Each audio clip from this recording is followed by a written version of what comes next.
Hi, Emily. Hi. How are you? Good, how are you? I'm so excited to have you on. This is like such a long overdue thing. Oh, as soon as I heard about you guys joining DXP, I was like, I need to get you guys. I need to talk to these people and actually make time out of my day to listen to what you guys have to say. Yeah, we love talking to people. Usually we just kind of hang out and do our thing in the dark. And all the darks, all the going darks. All the going darks. All the going darks and the thank you darks too. Yeah. Those are important. It's good to know that you know what's going to be dark. Exactly. That's a cue I learned from the show is the thank you dark. Oh, good. Yeah. I know making sound or everything, but the actual confirmation of another person is nice. Yeah. Well, and it's mostly for your safety. True. I've had it go dark and had people not aware of it and then had accidents happen. And oh my gosh. It's nerve-wracking. Yeah. Yeah. And because you're putting so much everybody's lives in danger by turning off all the lights. Yeah. Anyways, so let's talk lighting. So you were the lighting designer for Deimos X Phobos. Yes. A work that I was involved in, curated by Flack, that we performed at the Citadel about 2 weeks ago or so now already. And I'm just so curious about the process, just how it came from nothing and then made this amazing show that was so responsive to the audience. We had such a great it was really wonderful. Sort of not backlash. What's the better word for it? Response. A good praise, not praise, but a good sort of critique. So, and first of all, how did you get involved? Did Alex call you up? Yeah. Did he? Way back a long time ago when Alex was talking about doing a show, and probably a dance show for his ISP. He just had some really cool ideas, and he wanted to talk them through with somebody that does design, and I've previously done set design. I don't really do that much anymore, but okay. And I touch projections just a little bit. So we were just talking through different ideas, and it's really funny to think of where we started with that idea, design-wise at least, to where we ended up. And there are aspects of it that made it through and aspects that didn't, but that's, creating a piece. So. Right. But yeah, so I guess I probably started talking about it last February. Okay, so a year. Yeah. A full year. Yeah. But did you think maybe he was sort of one of the few people he came to you first almost? Yeah, I think he came to me first just to talk through the ideas and say cool. What would be feasible for designing a piece like this. Yeah. How much budget would it take to do these certain things? Just because I've done that a little bit more. You guys are in the same class too. We are in the same class. So you've known each other for a while. Yeah, we got really close this summer. Nice. He worked for the day camp for Ryerson, and I was Michael Bergman's research assistant, so we were working in the atrium all together. Nice. Yeah. Isn't that great? And it was really great. Magical things happen. Yeah. Yeah. Cool. Yeah. But yeah, so probably a full year now, and then there was a big long break where we didn't really talk about it, and then the partnership with NEAR&FAR got formed. Rachel and Tavia, yeah. Yeah, and then that whole ball started rolling. And then, and then we came on board. Yeah, I was talking to Diego and Ocean, and they said that they hadn't gotten on board until, December? Yeah, no, this was very, very few months. But they totally stepped up and created such a beautiful... Such a big job. Soundtrack to that whole piece. I'm wondering if maybe we can talk about... Because I think if you can't see something happening, and this is such a simple thing, right? Yeah. You'd know that, but if you can't see something happening, it totally changes the way you view it as an audience member. You could still sort of be there in the space and witness something, but the exact sort of shape and architecture of the body of the performer is so specific. Yeah, and so that's where your job comes in, I guess. Yeah. There's different ways that you can describe lighting design. I've heard it described kind of as the camera of theater, so directing the audience where to look. Yeah. And I jokingly say all the time that humans are just kind of like moths. We'll just look at the brightest thing on stage. That's true. It's very accurate. It's a weird way to put it, but it's true. Or the most interesting thing, or by putting things in saturated colors, we can kind of make them disappear, and having something more of a bright white color in the foreground, we can draw attention to that. So with Deimos, it was a very interesting process because the piece was really in development right up until January. That's when the choreography finished. Definitely.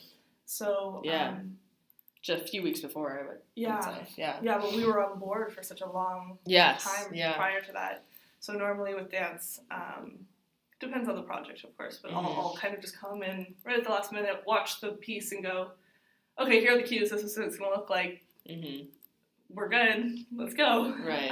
And this piece was so collaborative that it just kind of developed and changed in my brain as we went along. But balancing that, keeping the figure of the dancer while still almost wanting to feel inhuman. Yes. For this piece was a really interesting challenge. Mm-hmm. Because when you want to sort of for the audience, when you want to present something to them, you want it to be in the best way, in the most optimal way, all the possibilities. And that all ties in with choreography, where they're going to be moving, where they're standing spatially to the other people. But let's talk maybe about a little bit more theater and acting. Yeah. When you create a mood for a piece, and you say it's different for every project, of course, as it is. Yeah. I'm just wondering, because I'm involved in lighting my own piece. Yes, which is so exciting. Go me, this is going to be so bad. No, it's not. But I'm just curious about how you start that process of wanting to light something. Yeah, so my process has changed a little bit, probably in the last 6 months. There's a really, really good book that I have. Oh, good. Because I'm the biggest nerd and I read textbooks on lighting design. I love books, don't worry. So there's this really good textbook, and I think it's called Staging the Theatrical Production or something like that. That's probably not the exact name, but it's not staging, it's lighting, whatever. Some textbook that's some textbook. I can picture the cover exactly. But I used to just kind of break it down by scene, and I'll read the script, especially if there is a script. There's not always one, but and I'll flag moments that I feel has a mood change or a described lighting change or whatever. But for me, the read through is probably one of the most important moments in my process, right? Because I get to see the initial reaction of how the actors or performers want to do a scene. Cool. And the way it feels in that room with just the raw energy, and then their first stumble through as well. And I don't know, I personally connect emotions to colors in different ways. And then there's a bunch of rules that we've been taught about, which colors complement each other. Blue and amber are really good colors together. Which you used a lot in DXB. I did, yes. Which makes sense. Yes. It's, anxiety and depression and fear. Yeah, and then and blue is always really good. There's something that we do called visible darkness, and it'll just be really saturated blue at a lower level, so you can still see the figure and what's going on. And get across that, it is dark without actually plunging everyone into darkness and not being able to see the piece. Very fine line. Yeah. Totally. And then I did at least one scene in DXP. Had I have a thing with the colors blue and red. Diego and Ocean were saying that too. About Emilie's favorite. It's true. Her her usual. It's 3D glasses. I did that. Yeah, but it works. Yeah, I realized that this summer when I was doing Rock Bottom Movement, they had Fantasy Lover. Oh my gosh, you worked with Alyssa. Yes, I did. She's amazing. Incredible. Isn't she cool? Yeah. Such a big fan. We did Fantasy Lover here at Parados at the Rise School of Performance, and then again at Summer Works, which was fantastic. One of the best experiences I've had. Yeah, working with such a creative, industrious sort of woman. Yeah, so wild and absurdist. Yeah, it's fun for lighting. Yeah, it kind of allows you just to throw out all the rules that you are supposed to follow or you've been told to follow, and just get creative. Love it. Yeah, that's so cool. Let's go back to the architecture of There's so much to unpack. Let's go back to, like, the architecture of, like, what a body looks like on stage. Because when you light from certain angles, as I've learned from Sholem, the shadow of the face or the shadow of certain parts of the body diminishes sort of what you can see from it. Yeah. Yeah, I mean, how do you do that? How do you figure that out in such a big scale of a big stage, right? Like, it's not like a camera. No, for sure. I think probably Shala mentioned that side light is everyone's best friend. It's the best. It's the sexiest, right? Yeah, it's the sexiest light. I love it. I've recently heard that mentioned too. Somebody was like, which light do we like the best? And we're like, side light. But yeah, so side light is really beautiful. It makes, like, everything looks just, like, long and, like, highlighted, which is lovely, especially in dance. But really, the job is to create, like, a satisfactory image, something that is pleasing to the eye to look at, because whatever it is that they're performing, it's probably somewhere between half an hour and 2 hours that you're sitting in a dark chair looking at the stage. Right. So there's side light, which we love. Front light, I personally don't like all that much, but it's important to make sure that you can see all the features of the face and things like that for expression. Which I guess wouldn't all the time be necessary for dance. No, yeah. It's really for like acting, theater. For theater, yeah. It's a big one. And, you know, depending on the dance piece and the choreographer, what they like. I guess important to note that, like, as a lighting designer, my biggest job is to create the vision that the director or choreographer or creator wants on stage. Right. And I can have my own visions as much as I want, but sometimes they just kind of get thrown out the window if it's not in sync with the other person's vision. Yeah, like, if we can maybe just switch topics. How do you come in and like, put all this sort of info into someone who already probably has this, like, big dream of what they want? Yeah. Being able to match what they want, but also involve your own creative practice and process. Yeah, sometimes I have a lot more freedom than others. Right. Deimos was pretty good for that. Nice. I know Rachel and Tavia had, like, their specific ideas of what they wanted for, like, the motifs and the blackouts and the repetition there. But other than that, they were pretty, like, lenient on what they wanted for, like, exact looks. Cool. Same with Alyssa Martin and Rock Bottom. She had ideas, and we talked about in the early process about, like, what in Fantasy Lover there's, like, different storylines. Okay. Based on a character, and so we attached those storylines and those characters to, like, a color, and then those became repetitive through the piece. So usually I'll come in and talk with the creator about, you know, if they have specific moments that they want, which usually they do, or, like, one specific image that they've imagined. And then we'll just kind of talk through the piece, talk about, like, color or shadow or other things, and I'll get a feel for what they like, and then I'll watch the piece and usually have another meeting with them before we go into creating the actual cues.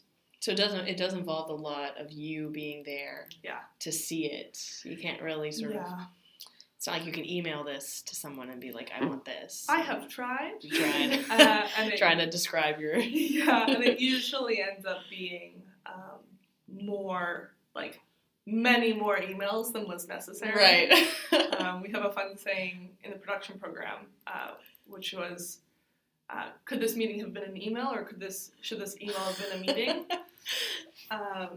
And it's just true, because if you sent more than 5 emails on, like, one question, you probably should have just sat down in a room for 5 minutes, but...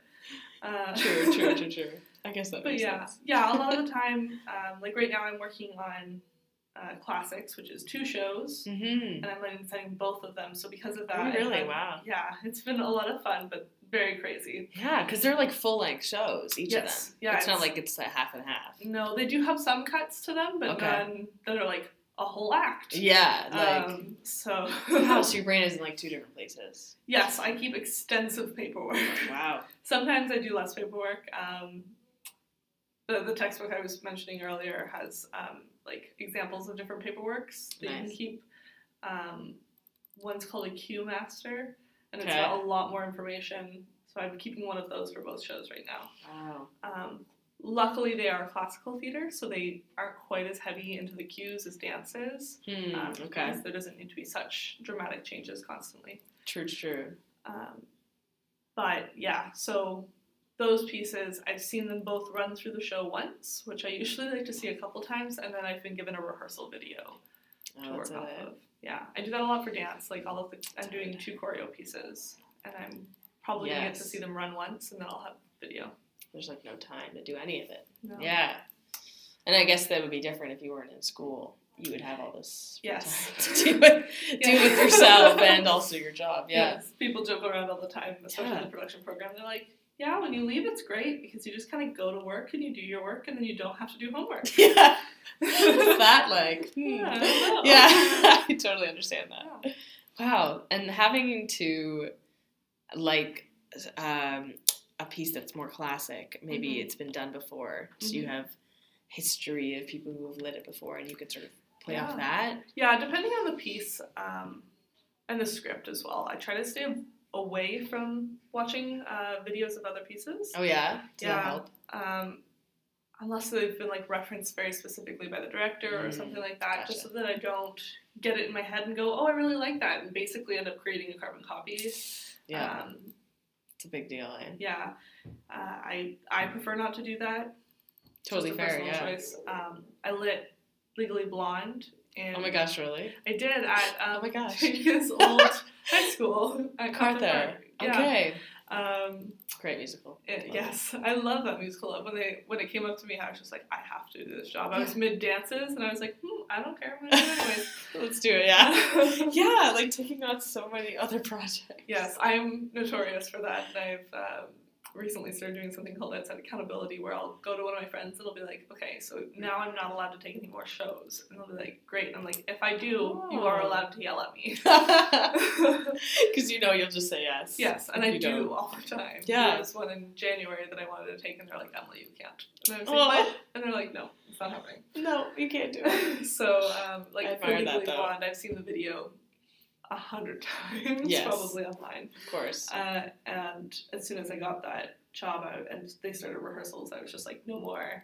I can't watch it. I can only listen to the soundtrack and read the script. Yeah. So that I actually form my own ideas. Lots of pink lighting, I'm sure. Lots of pink. Lots of musicals are really notorious for like having a follow spot. Yeah. So lots of that. Lots of fun dance numbers. As they belt, right? Exactly. Yeah, so I love that. I'm such a big musical theater fan. Yeah. And just before, actually, we were talking about you went to New York recently. Yes. To watch shows. Yes, I got back yesterday. Yeah, just literally yesterday. Yeah. I went to New York actually at the beginning of January, and it's just the best place. Did you see anything? I saw 4 shows. I mostly plays. Yeah. I saw The Ferryman. Okay. Which was gorgeous, just like heartbreaking story about an Irish family. I was told that it was very good, and I just could not get tickets. Yeah, no, I mean, I was lucky. The tickets I got, I think, were like $50, and I was like just at the back of the orchestra. Yeah, it was a nice view. I saw the Waverly Gallery with like Michael Cera and like Elaine May, I think. That was really great. I wanted to try and like watch not just musicals. I saw Waitress as well, which was like quite good. My one like sort of, I just cried the whole time as soon as the lights came on. And I think it's like interesting to branch out and look at other things, look at plays and stuff. But yeah, so New York, like when we talk about sort of our dreams, is that a place that you want to be lighting in, like that scene? This trip especially was like very like emotional for me. And, I kind of had like some sort of crisis during when I saw Carole King, because we're creating such small scale art right here right now, and there's nothing wrong with that, but to just look at like the visual that they can create with like the resources that they have just hurts me almost because it's so incredibly beautiful. And I was thinking about it a lot, and it's very tricky as a designer to be able to work in New York because of the visa that you have to get. It's called, I think it's the Alien of Extraordinary Ability visa, and you like basically need to involve a lawyer. So you basically need to be like 1 in 1,000.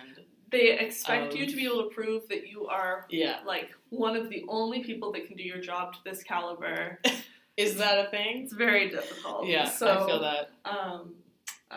But I was thinking about it, and I definitely think that I'd like to work at least as an assistant. Cool.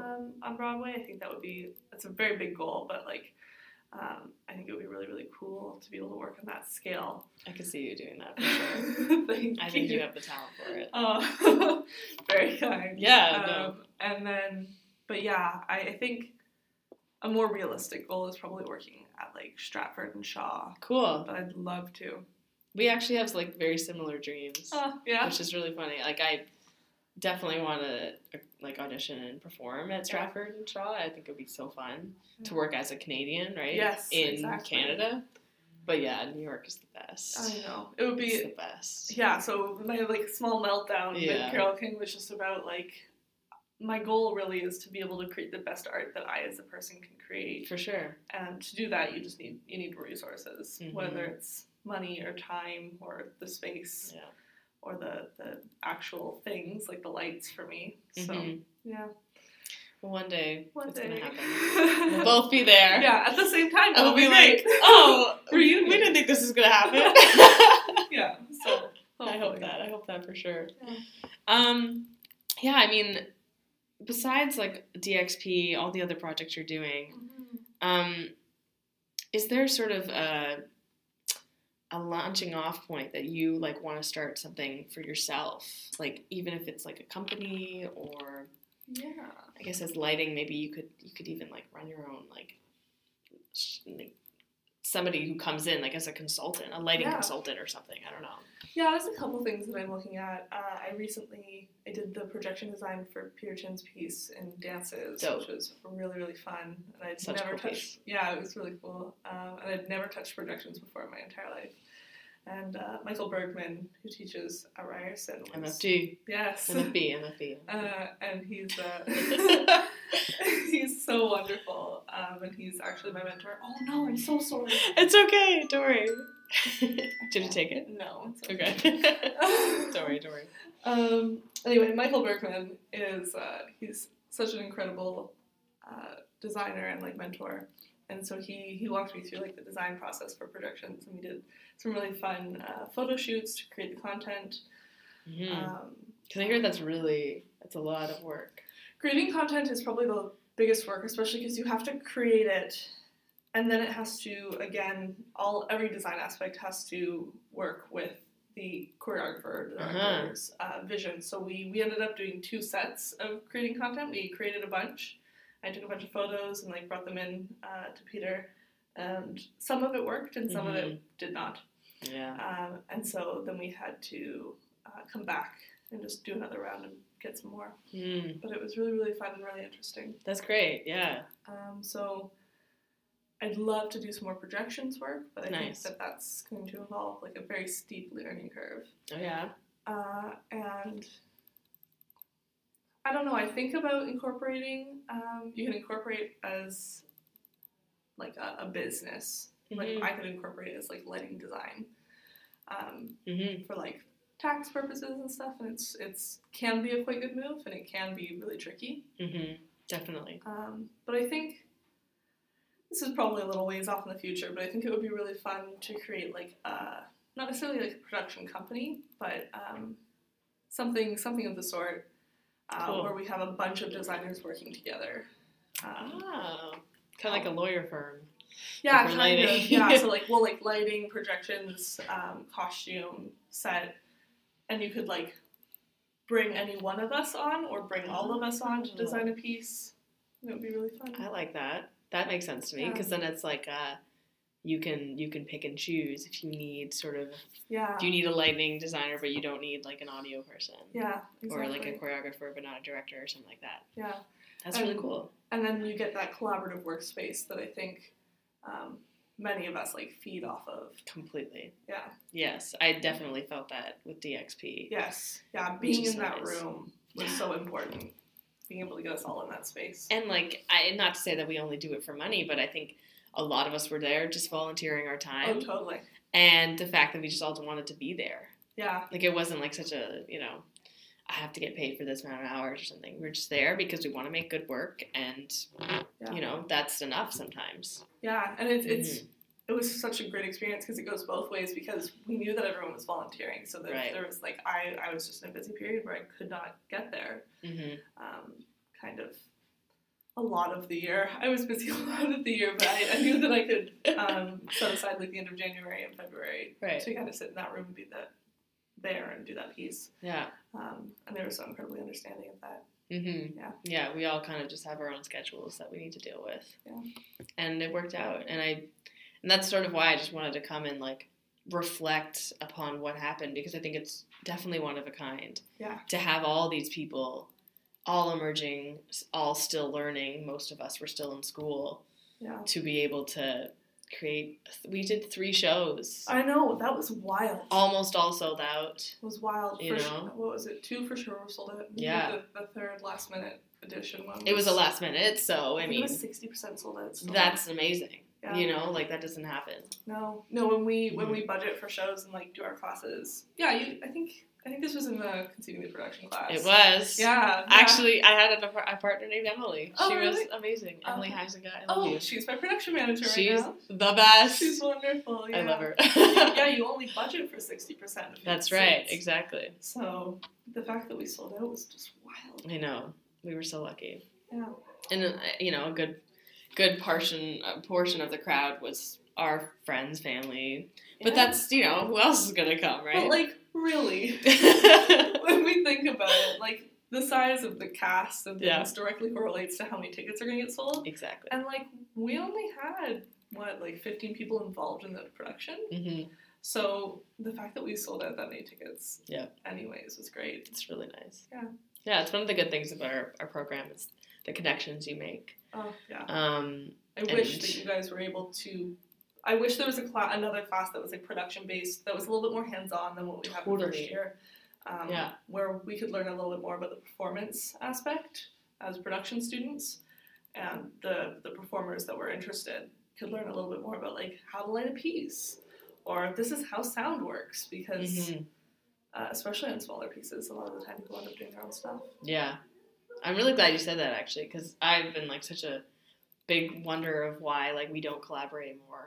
All 3 programs, I don't know. It just doesn't make sense. Like, we're all going to the same building. Yeah. I think it's probably just, like, we can collaborate as much as we want outside of the schedule, but I think because the school has such a wild schedule for, like, classes and things that it just doesn't end up happening. And I know. I think it would be nice to try and make it, but I don't know how feasible that is. True. Very true. Yeah. Well, that's, like, basically all I wanted to ask. Is there anything you want to plug? Something that's coming up? I know you're so busy. Right now, the only thing I have, like, actually on the horizon is happening in April, so it's a little ways away. Sure, yeah. It's still February. Yeah. But yeah, the Bad Fox Performance Collective is doing The Way Home Ghost, which I am lighting designing, and Amelia Blaine is, it's a bunch of Ryerson students, really. And then I think our sound designer / composer is a friend of Amelia's, but it's Amelia Blaine and Liz Collin's company. Very cool. And it's really cool. And Ocean is doing the costuming. Yes. Yeah, that's so awesome. It'll be really, really wonderful. It's just all the family. Yeah, and it'll be at the Solar Stage, which I think is up just by St. Clair Station. I've never heard of that place. Solar Stage? Solar Stage, I think, yeah. Is it quite big? No, it's a smaller studio space, but bigger, I think, than what we've got at our Ryerson School. Everything is bigger than what we have at Ryerson. Well, let's be honest. Just a little bit roomier, and it's a really, really gorgeous space, so we're excited. Nice. Yeah. Oh, that's so great. Thank you so much for coming. Thank you for having me. It was so exciting. I appreciate it. It was so fun. Great.